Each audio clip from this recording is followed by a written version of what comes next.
What's good, y'all? It's your boy Danny Myers, and you are tuned in to T7M Radio, Battle Rap's premier radio network. Good morning. Salute to the Battle Rap community. Today, Monday, January 28th, 2020. Welcome back to the Culture with 7 Mitchell, T7M Radio. I am your host as always, the Kid 7 Mitchell. Salute again to the Battle Rap community. We have a crazy show today, man. Definitely appreciate all the support, everybody locking in this morning. As always, man, definitely a couple things we got to bust down. So we're going to get right into it this morning. Make sure y'all like, comment, and subscribe. Up first here on the Culture, we got to get into this thing with Soul Khan dissing Kobe Bryant one day after his death. Now, one day after the death of Kobe Bean Bryant, battle rapper Soul Khan takes to social media with some pretty controversial takes, to say the least. Now, to get this whole thing started, I was on social media. I tapped in late yesterday, and I saw Averb asking questions about what the Soul Khan do or say about Kobe. So I had to do a little bit of research, and I came across the post that Soul Khan made about 9 o'clock in the morning, the day after Kobe Bryant died. Soul Khan states, controversial take, colon. If you think bringing up sexual assault is disrespectful, when the assailant dies, how do you feel about sexual assault? Where does that rank on the scale of disrespect? Now, Soul Khan tried to clean it up by saying that he don't think that Kobe deserved jail time or any harm to him, or that his family and friends should not mourn him. He says his beef is with downplaying a terrible act that he committed and how we treat sexual assault perpetrated by public figures. I'm not going for it. Timing is everything, and I'm not sure what's going on right now in our society that make people feel like there's no time and the right place for certain things to be said and to be done. Now, when we get back to this whole situation about what Soul Khan is referring, he's referring back to the Kobe Bryant a sexual assault case that went down in Colorado. Now, this case was dropped. The victim, or the alleged victim, she didn't want to testify. Kobe was found not guilty. This young lady was found, I believe, with multiple semen specimens inside of her.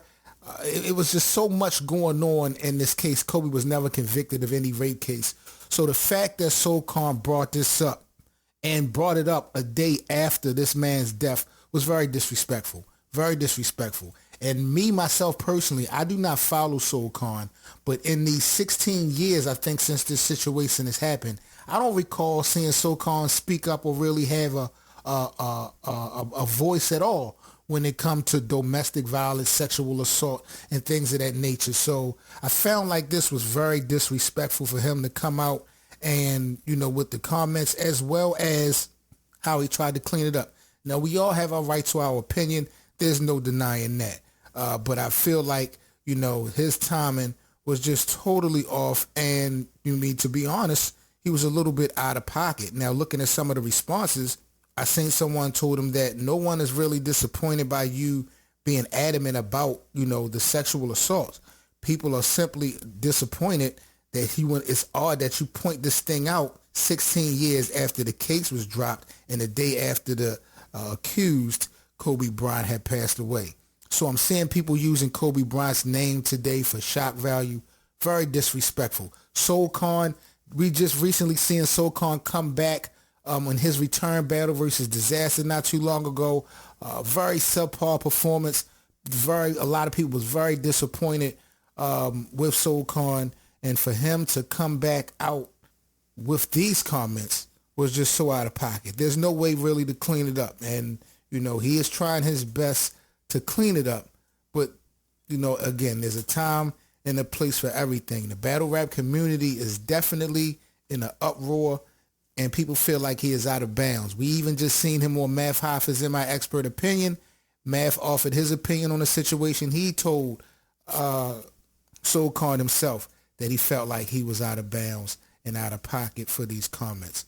Pretty disrespectful if you asking me, dissing Kobe Bryant one day after his passing with your personal opinions and thoughts. I felt like it wasn't really necessary. It could have waited, And it really wasn't even accurate when you know the facts about what happened. So y'all got to let me know what y'all think about this whole SoulCon and his comments and dissing Kobe Bryant. And, does he have a point? If we take Kobe Bryant out of the equation, which I feel like you can't, because to me, this was a direct shot at Kobe Bryant. I mean, you look at the comment, he started this tweet off by saying controversial take. So this was pretty much premeditated. SoulCon knew what he was going to say, and he knew what type of reaction. I mean, you gotta know what type of reaction you're going to get saying something like that this close to that type of horrific, tragedy. Just out of pocket, man. Just out of pocket. Especially for someone that does not have that much of a voice. And coming off of the performance that you just came off of versus Disaster. People are talking about not even wanting to see you come back to battle rap.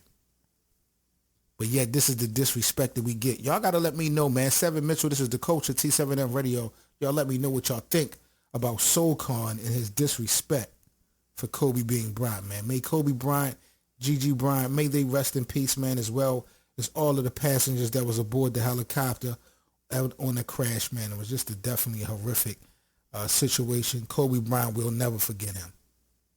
T7M Radio, man, this is the culture with 7 Mitchell.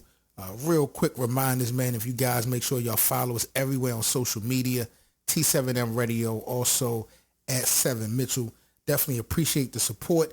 If you guys would like to donate or anything to the network, we definitely have all our informational links in the description box, so make sure y'all check it out. Next up here on the culture with 7 Mitchell, T7M Radio, I want to talk about the homie Ahdi Boom. Shout out to Ahdi Boom, man. We talk about somebody that's putting in work. It's about to go down 2020. Ahdi Boom is lining things up, man. We have been waiting for Ahdi Boom's return. I thought, me personally, the first announcement for Ahdi Boom's return back to battle rap would have been on the RBE card, especially their up-and-coming card that they got. But there are definitely waves in the battle rap community where Ahdi Boom is in the mix. March the 7th, we got the invasion. Ahdi Boom is going to be locked in versus veteran DNA of NWX. It's going to be so crazy. This is going down on the Guardians of the Culture platform, March the 7th, on their invasion card. They got a dope event going down. Ahdi Boom is making his return on the 7th of March. Then later on that month, Ahdi Boom is back at it again 2 times in March, locked in versus the homie veteran E. Ness. This is on Spit Your Ink Game Battle League Double Homicide, going down Saturday, March the 29th in Jersey. So Ahdi Boom doubling up with 2 seasoned veterans in March 2020, getting things shaking. Like, I'm not saying Ahdi Boom needed a warm-up, but man, DNA and E. Ness in the same month, and we haven't seen you in years? Oh man, we know these are going to be some battles that's going to be so like movies. Everybody and their mother can't wait to see what Ahdi Boom got to say, coming back after the hiatus or whatever. But man, I'm just so happy to see Ahdi Boom in the mix. But he going to have to put in that work, because he going against 2 guys that, again, nothing to play with. E. Ness, we know about the work that he put in. DNA, we know what DNA is about. DNA even got a little bit of momentum coming off of the Verb win. So, DNA is definitely going to want to show out having a battle with Ahdi Boom. And Boom's return, he don't want to make himself get embarrassed versus Ahdi Boom, man. I cannot wait to see Ahdi Boom versus E. Ness. Now, I'm still hoping to see Ahdi Boom on RBE, of course. Like, it wouldn't be right if Ahdi Boom does not touch this RBE stage. Maybe not for this next card. I'm not quite sure how that's going to play out. They only got the one announcement with 40 Cal and Ill Will. So we might get an announcement with Ahdi Boom, but nevertheless, this boy is putting in work, coming out swinging, battling DNA and E. Ness 2 times, 2 battles, all in March 2020. Ahdi Boom is working. You better come with it, Ahdi. You better come with it. You've never been the type to me to do this for the bag. I know that's important, definitely, but come with it, man. DNA, Enes, it's not a fucking game. I cannot wait to see Ahdi Boom lock in. What y'all think about Ahdi Boom's return going against DNA as well as Enes? And what do y'all think that win-loss record is going to be like at the end of March? Could he pull them both off? Do we stand a chance of losing both of them? Like, what do y'all think about Ahdi Boom versus Enes as well as Ahdi Boom versus DNA? Y'all got to let me know. Before we get out of here, man, T7M Radio, this is 7 Mitchell. Salute to y'all locking into the culture. Again, Monday through Friday, 9 a.m. Eastern. We premiering on our YouTube channel. You can also check out the full podcast available on iTunes as well as Spotify. Salute again to the Battle Rap community. Last but not least, man, week 3, Loaded Lux, Hot 97, Top Shelf Freestyle in full effect, man. I just got a chance to check out week 3. Want to give my little recap and review. Now, Shayna Ashley, shout out to Shayna Ashley from the BX. She won episode 1. L's Money Music was announced as the winner for week 2 from out in VA. So here we go with week 3 of the Top Shelf Freestyle series. Starting things off, we had King Cook from out Detroit, Michigan. I thought King Cook was fire in this first round. The flow was pretty much on point. He definitely had wordplay. I wasn't real crazy about this actual beat for this episode, but King Cook bodied the beat first go round when it came to week 3. So I was definitely impressed with King Cook. I felt like his flow was going to have him being one of the favorites before this thing was over with. Next up, we had Maze the God. Maze the God from out Long Island, New York. He had a solid rap flow, I felt like, in that first round. Had his dry spots. He had a solid presence, but his round was kind of short. I felt like Maze needed a little bit more bars in his first round, but he was pretty dope. So shout out to him. Third, next up, we had VSOP City from out Brooklyn, New York. Now, VSOP was talking that street shit. He had that conviction with him. That boy was cold this first round. VSOP City was definitely probably my favorite after that first round, man. Like, he was talking that shit that niggas feel. He was talking that pain, and he just was a slick talker. Like, I definitely was rocking out with VSOP City. Fourth, last but not least, we had the ladies in the building. She Real from out Harlem, New York. Now, She Real, she was snapping in this first round. Like, I'm not even gonna hold you. She kind of gave me the brat feel a little bit, like and like the female Lux feel. Like, she was wigging though, like, no pun intended. She had a real crazy rap flow, healthy, as Loaded Lux would say, man. She definitely did her thing. She Real definitely was snapping in the first round. So I was really impressed with all 4 artists going into the deluxe round. Now, the deluxe round, I'm not going to lie, for Top Shelf for week 3, we're going to have to throw this one out the window, Lux. I'm sorry. I did not like this deluxe round. Now, generally, what they do is we get 16 bars from the artist when Lux throws out a random topic, and they got to implement that topic within the 16 bars. This week was a little bit different. They picked 2 famous lines from 2 famous rappers, and the contestants had to implement it inside of their rounds. Now, they picked the Biggie line and the Hove line, and Mees come up first. He had a couple Biggie references. He was freestyling a lot. He forgot the Hove line, but he did pretty okay in the deluxe round for Mees. VSOP City comes up, same old street talk. He was freestyling as well. He was still giving you that same vibe, but he also kind of forgot the Hove line. Third was She Real. Now, She Real, for the most part, in my opinion, I felt like she used this round to simply show her talent, because it looked like to me from the start she kind of forgot what those references bars was, but she found a way to improvise, and that was the whole point of this round, is to show how you can improvise, and she definitely showed her talent. She got it back, and she kind of did her thing, but I felt like this one was just a little bit too tough. I think they need to go back to the topics. King Crook, who I was really feeling in the first round, he kind of had forgot the Biggie line and not the Hove line.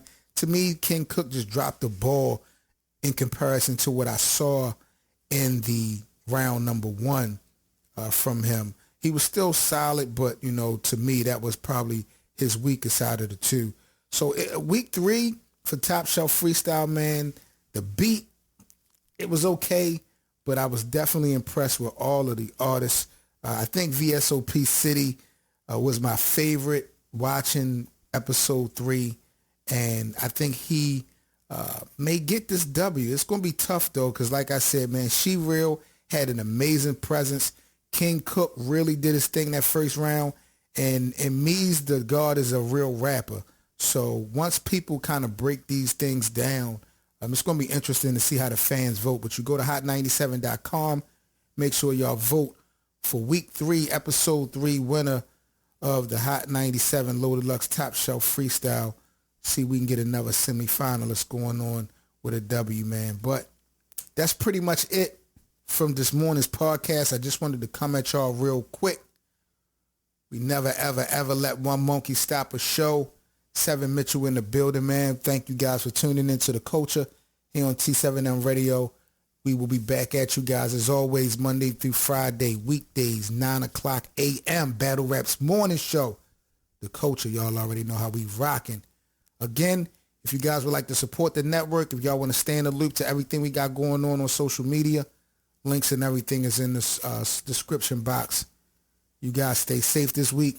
I'm 7 Mitchell, T7L Radio. This is The Culture, man. I'm out of here. Y'all be good, man. One. Turning up the bass, tinted windows on that glass house, feel like you're out of space as we ride under night skies into a private place where she pop that pussy for a nigga just to get replaced. I see niggas scuffing hoes like they own it. Overprotective shit ain't gon' stop that bitch from hoeing.